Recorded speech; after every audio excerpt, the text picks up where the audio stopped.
기도하겠습니다. 사랑의 하나님, 너무나도 감사합니다. 하나님, 저희들 오늘 예배를 통하여서 나사렛 예수 이름으로 나아가기를 간절히 원합니다. 나사렛 예수 이름을 일어서며 예수의 이름으로 승리하기를 간절히 원합니다. 그러하기 위해 주님의 말씀이 우리 안에 거하고 우리가 주님 안에 거할 수 있도록 성령의 충만함을 허락하여 주시옵소서.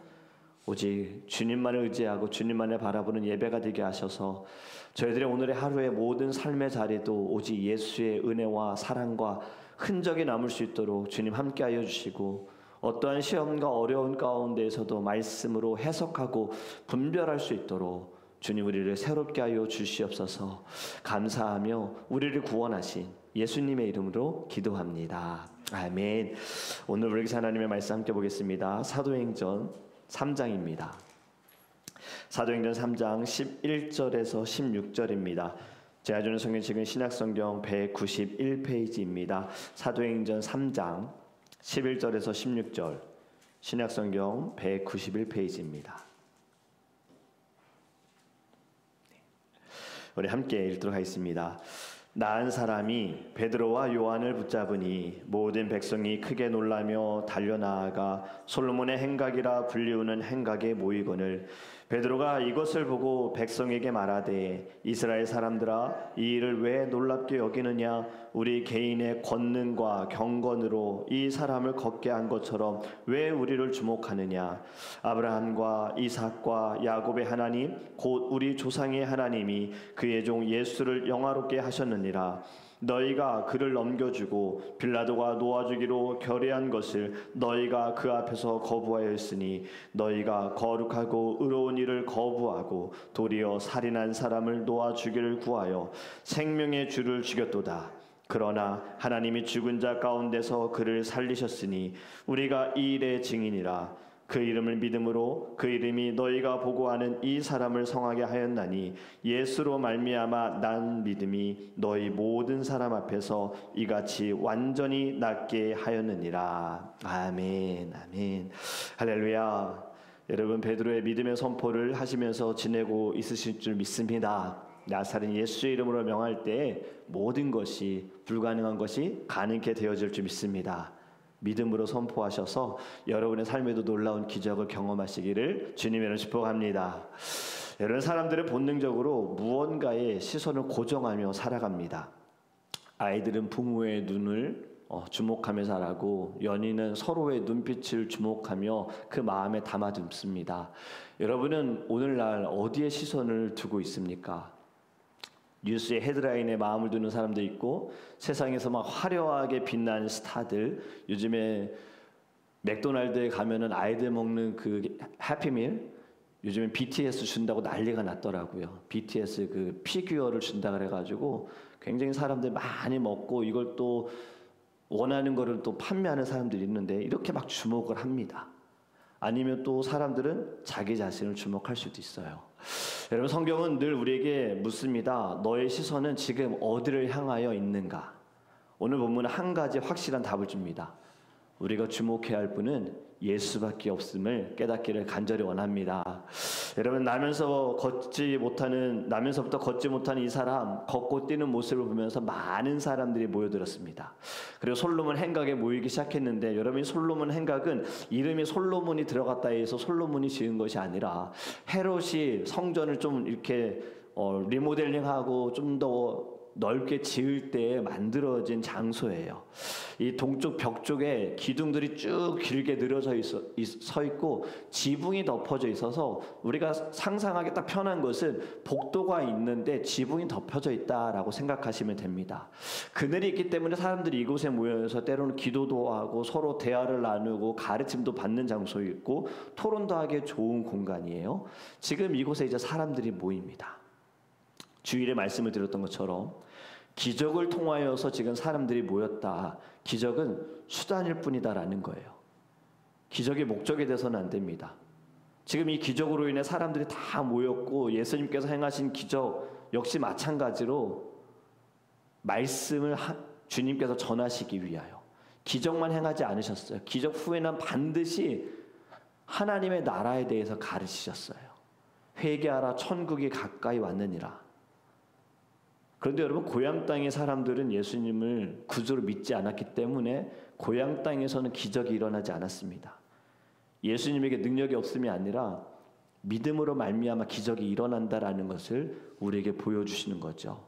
그렇게 여러분, 중요한 것은 이 기적이라는 것은 그 상황을 바꾸는 것이 아니라 결국에는 구원으로 초대하는 하나의 도구이고 수단일 뿐이다라는 것을 우리가 알아야 합니다. 그래서 지금 사람들이 모였을 때 베드로는 말씀을 전하기 시작하는데, 말씀을 전하기 전에 그가 반드시 바로 잡아야 할 것을 먼저 이야기합니다. 그것이 12절의 말씀입니다.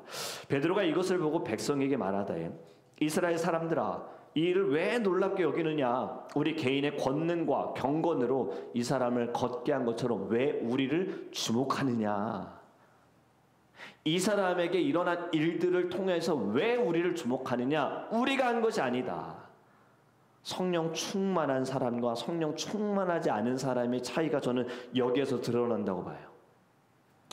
물론 성령 충만하지 않은 사람이 기적을 일으키는 것, 병고침의 역사를 일으키는 것 어렵습니다. 쉬운 일은 아니겠죠. 그런데 영적으로 볼 때 사단도 영적인 존재이기 때문에 기적을 행할 수 있습니다. 병을 고치기도 하고 문제를 해결해 주기도 합니다. 중요한 것은 열매인 것 같아요. 병고침이 병고침으로 끝나면 열매가 없어요. 병고침을 받고 나서 주를 위해 살고 주를 위해 죽겠습니다, 하나님의 나라에 소망을 두고 이전과는 다른 삶을 사는 것, 이전에는 나를 위해 살았다면 병고침을 받고 문제가 해결되고 주를 위해 사는 이 열매를 통해서 성령이 있느냐 없느냐를 볼 수 있을 것 같아요.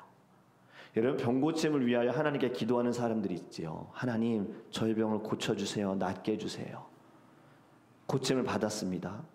그런데 건강한 몸을 갖고 나서 주를 위해 사는 것이 아니라 자신의 욕심을 위해서 살아간다면 고침받은 것을 기적이라고 말할 수 있을까요? 오히려 건강한 몸으로 인해 하나님께 범죄하고 하나님과 멀어진다면 차라리 아플 때가 나을 수 있지 않을까요? 아플 때는 그래도 한 번 더 주님을 의지하고 기도하고 예배하고 사모하는 마음을 갖기 때문에, 여러분, 모든 일에는 다 하나님의 뜻이 있는 줄 믿습니다. 고쳐주신 것도 하나님의 뜻이 있음을 믿고 진정 주를 위해 살아갈 때 그것이야말로 진정한 기적인 줄 믿습니다. 또 한 가지 더 알아야 할 것이 있어요. 여러분, 병고침만이 기적이 아니다라는 거예요. 기적은 지금 우리가 이 새벽에 예배하는 것도 기적인 줄 믿습니다.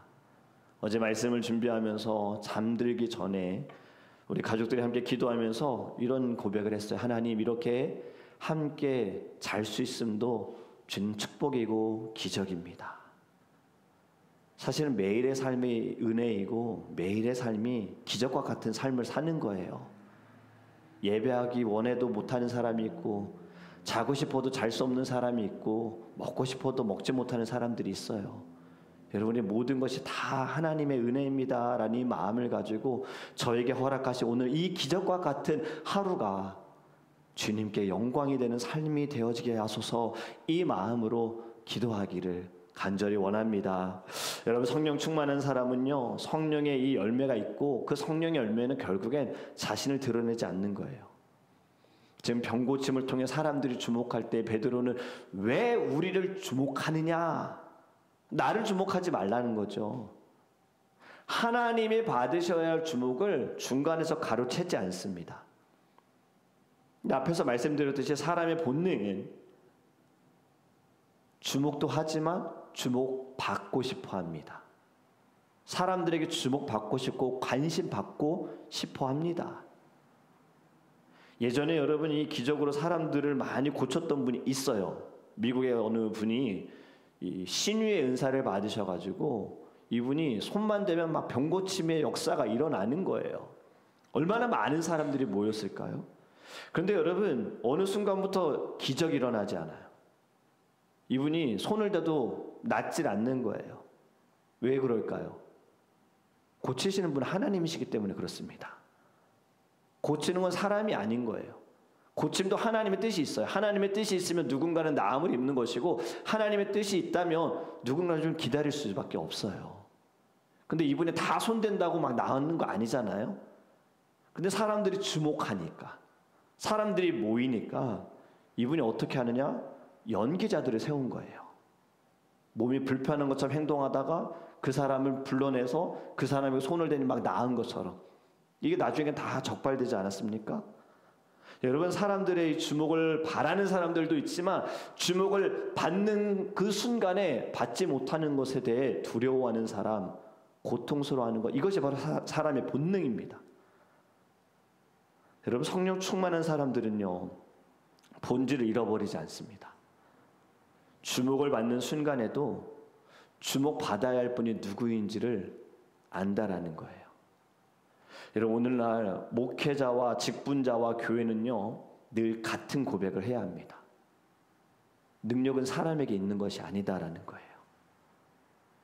하나님에게 있어요. 제가 한국에서 사역하시는 분의 이야기를 좀 들은 것이 있는데 저도 충격을 받았어요.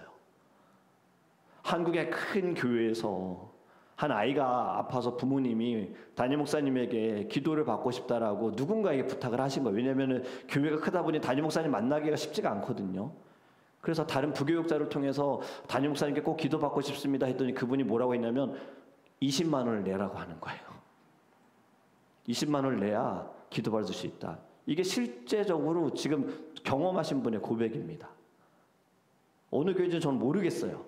큰 교회라고만 얘기를 하시는 거예요. 여러분, 진정한 주의 종은, 직분자는, 사명자는 꼭 목회자만이 아닙니다. 우리 모두가 다 마찬가지입니다. 우리는 내 자신을 주목받지 말아야 합니다. 그것이 여러분 고린도전서 3장 7절에 우리에게 이렇게 가르쳐주지 않습니까? 고린도전서 3장 7절에 심는 이나 물 주는 이는 아무것도 아니로되 오직 자라나게 하시는 이는 하나님뿐이니라. 아멘. 여러분, 목회자도 교회 시스템도 우리 자신도요, 그냥 통로이고 수단일 뿐입니다. 주목받지 말아야 돼요. 진정한 능력은 언제나 예수밖에 없어요. 예수님만 있는 거예요. 지금 베드로는 사람들의 주목을요, 어떻게 합니까? 예수님께로 돌립니다. 나에게 주목하지 말아라 하면서 그는 말씀을 전합니다. 너희가 죽인 예수를 하나님이 살리셨다. 바로 이것이 기적을 통하여서 복음과 연결하는 거예요. 이것이 모든 사도들의 설교 방식이었습니다. 기적을 행하고 반드시 복음을 전했어요. 말씀을 전했고 예수를 전했다라는 거예요. 베드로의 말씀도요, 결론을 보면요, 끝으로 이렇게 16절에 말씀합니다. 그 이름을 믿음으로 그 이름이 너희가 보고 아는 이 사람을 성하게 하였나니 예수로 말미암아 난 믿음이 너희 모든 사람 앞에서 이같이 완전히 낫게 하였느니라. 아멘. 그 이름이, 예수의 이름이 이 사람을 성하게 하였다, 낫게 하였다. 여러분, 예수의 이름에 능력이 있음을 믿으십니까? 그 이름에 능력이 있습니다. 믿는 자들에게만 기적이 일어나고 믿는 자들에게만 하나님의 은혜와 사랑이 삶 가운데 드러나는 거예요. 여러분, 우리는 무엇을 주목하고 있습니까? 칼빈의 기독교 강요에서 이런 말을 했어요. 믿음은 단순하다. 그리스도를 바라만 보면 된다 해요. 주님만 보면 된다. 믿음의 힘은요, 우리의 열심에 있지 않습니다.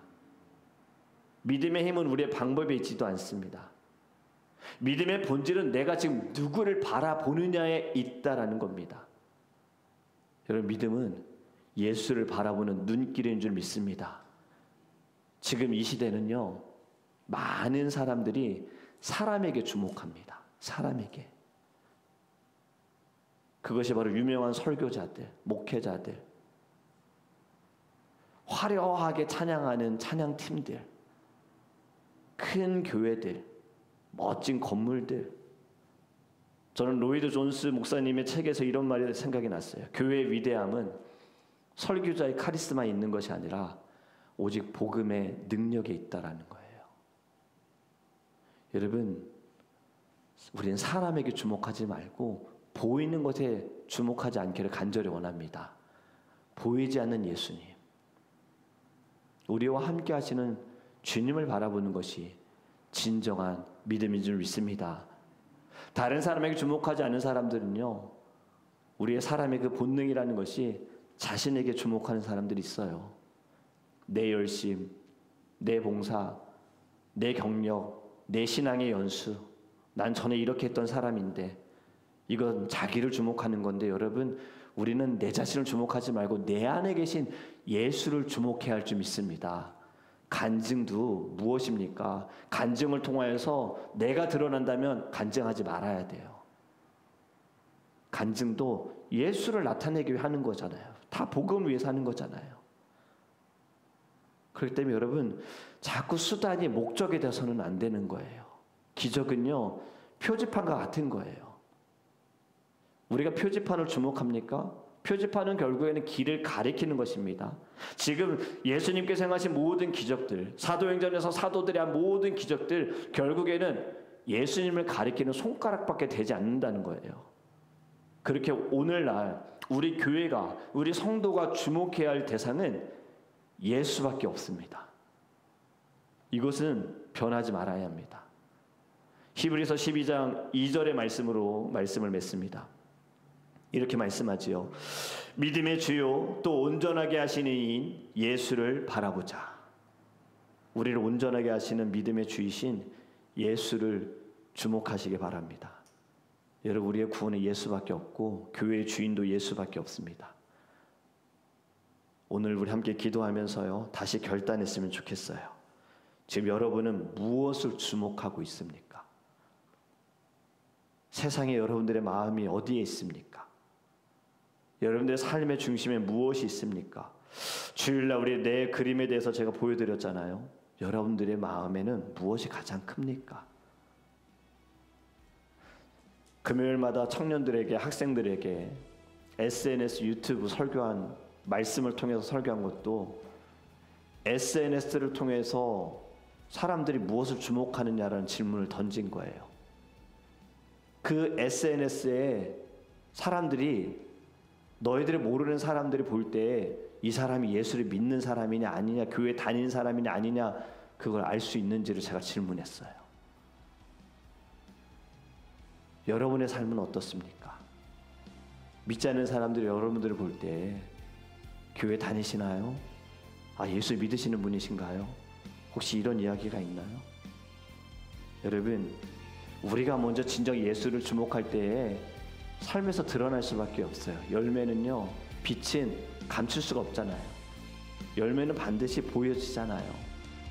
여러분, 이 시간 우리 함께 기도할 때 먼저, 주님, 제가 지금 예수께 주목하지 못했던 걸 용서해 주세요. 보이는 것에 자꾸 주목했습니다. 보이는 상황들, 보이는 문제들에 주목했습니다. 사실 모든 것에 뛰어나신 분은 주님이시고, 이 문제를 단번에 해결하실 수 있는 분도 주님이신데, 내 안에 계신 예수를 주목하지 못했습니다. 주님, 먼저 주목을 주님께 하게 하시고, 또 주님이 받으셔야 할 주목을 제가 가로챈 적이 있었습니다. 내가 한 것처럼, 내 열심으로, 내 선함인 것처럼 주님 용서해 주세요. 주목받으셔야 할 분은 예수밖에 없습니다. 그래서 주님, 세상이 주님께 주목하게 하소서. 우리 함께 주여 부르시고